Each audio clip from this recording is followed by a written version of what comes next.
Serial तुमसे तुम तक के आने वाले एपिसोड में अब कहानी पूरी तरह इमोशनल और सस्पेंस से भरने वाली है।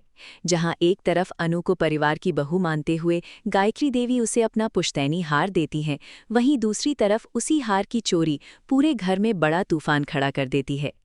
आने वाले ट्रैक में आप देखेंगे कि गायत्री देवी अपने कमरे में आर्या को एक बेहद खास पुश्तैनी हार दिखाती हैं।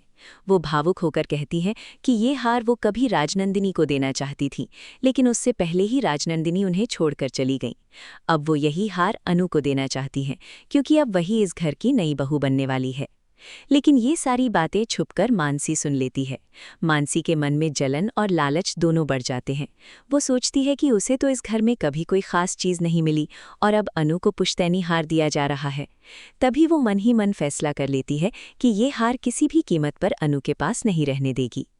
इसके बाद गायत्री देवी अनु के घर पहुंचती हैं और प्यार से वो हार अनु के गले में पहनाती हैं। वो कहती हैं कि अब ये हार उसी का है, क्योंकि बहुत जल्द वो इस घर की रौनक बनने वाली है। ये सुनकर अनु काफ़ी खुश और इमोशनल हो जाती है। लेकिन उसी वक्त दरवाजे के बाहर रघुपति खड़ा होकर सब कुछ देख रहा होता है। मानसी पहले ही उसे फ़ोन करके पूरी बात बता चुकी होती है। अब रघुपति उस हार को चुराने की प्लानिंग करने लगता है। गायत्री देवी के जाने के बाद अनु प्यार से हार उतारकर अलमारी में रख देती है, लेकिन थोड़ी देर बाद रघुपति मौका देखकर चुपके से घर में घुस जाता है और पुश्तैनी हार चोरी कर लेता है। कुछ देर बाद जब गोपाल, पुष्पा और अनु कमरे में आते हैं तो सारा सामान बिखरा देखकर घबरा जाते हैं। अलमारी खुली हुई होती है और जब वो हार ढूंढते हैं तो वहाँ सिर्फ खाली डिब्बा पड़ा मिलता है। ये देखकर पुष्पा के होश उड़ जाते हैं। गोपाल भी डर जाते हैं कि आखिर इतना कीमती हार चोरी कैसे हो गया। वहीं अनु बुरी तरह घबरा जाती है और सोचने लगती है कि अब वो गायत्री माँ को क्या जवाब देगी, जिन्होंने इतने भरोसे से उसे वो हार दिया था।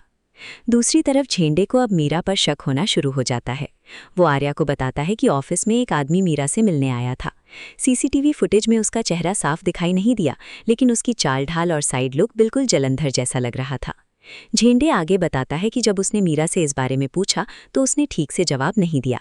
इसके बाद उसने मीरा का फ़ोन ट्रेस किया और उसे शक है कि मीरा कहीं ना कहीं जलंधर के साथ मिली हुई है।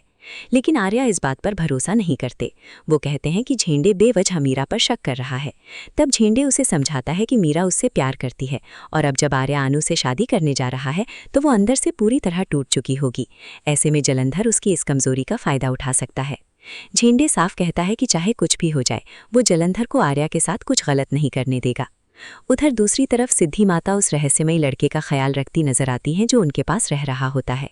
वो उसे गायत्री देवी के हाथों का बना खाना खिलाती हैं और प्यार से कहती हैं कि जी भरकर खा लो, ये घर का खाना है। इसी दौरान उस लड़के के हाथ में वही खास ब्रेसलेट दिखाई देता है जो अनु ने कई बार अपने सपनों में देखा था। अब सवाल यही उठ रहा है कि क्या यही लड़का राजनंदिनी का भाई है?